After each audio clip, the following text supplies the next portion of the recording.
Dear students, welcome to math knowledge channel. तो students, मैंने ये जल्दी में ज़रा क्वेश्चन किया है, आप इसे समझ लीजिएगा। आपकी MTH 501 की असाइनमेंट नंबर का जो क्वेश्चन नंबर 2 है, मैंने इसको सॉल्व कर दिया। क्वेश्चन नंबर 1 आपको इसके बाद मैं अपलोड कर दूँगा। तो उसमें ये था, हमारे पास एक मैट्रिक्स दिया हुआ था। मैं आपको यहाँ पे बता देता हूँ। उसने कहा था कि ये जो आपके पास मैट्रिक्स है कि क्या ये आइगन वेक्टर है इस वेक्टर का। ठीक है, ये वेक्टर्स मैंने आपको क्वेश्चन में बता दिया है कि ये आपके पास क्वेश्चन में नज़र आ रहे हैं। ठीक है, तो मैट्रिक्स हमारे पास जैसा कि आपको नज़र आ रहा है 3 4 7, फिर उसके बाद 3 3 7 एंड 5 6 5, ये आपका वेक्टर है।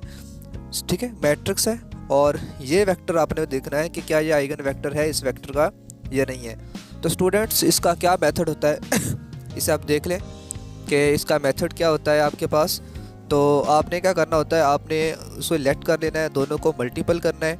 ठीक है, मल्टीपल करने के बाद अगर जो आंसर दोबारा से कुछ चीज़ कॉमन लेने के बाद दोबारा वही वेक्टर बन जाए जो कि आपका आइगन वेक्टर कह रहा है, जिसको कहा जा रहा है, ठीक है, तो वो आपके पास आइगन वेक्टर होता है। लाइक अगर मैं आपसे आपको कहूँ कि मैंने अगर दोनों को मल्टीपल करना है, तो मल्टीपल करने के बाद स्टूडेंट्स हमें पता है जी, मल्टीपल करने का क्या मतलब होता है कि 3 ने इससे मल्टीपल होना है, इसने इससे मल्टीपल होना है, और 7 ने इसके साथ मल्टीपल होना है। तो जब ये आपस में मल्टीपल हो जाते हैं, 3 गुम 3 3 दोबारा, ठीक है, और 7 गुम 7, इस तरह से फर्दर जो है नीचे वाले आपस में मल्टीपल हो रहे हैं। ठीक है, तो ये आपको मैं बता भी देता हूँ साथ साथ। तो देखिए 3 1 से मल्टीपल हो रहा है, 3 आ रहा है, फिर उसके बाद 3 -2 से हो रहा है, -6 आ रहा है, और 7 जो है वो 1 से मल्टीपल हो रहा है। इस तरह से आपके पास ये वाला पोर्शन बन जाता है।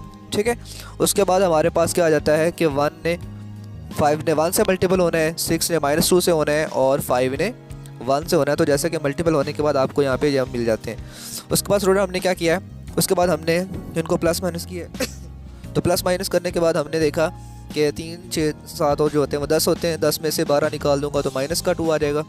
इसके बाद हमारे पास 3 और 7, ठीक है, और 10 होते हैं। 10 में से 6 निकाल दूंगा, पॉजिटिव का 4 आ जाता है। फिर ये 10 में से -12 करेंगे तो माइनस का 2।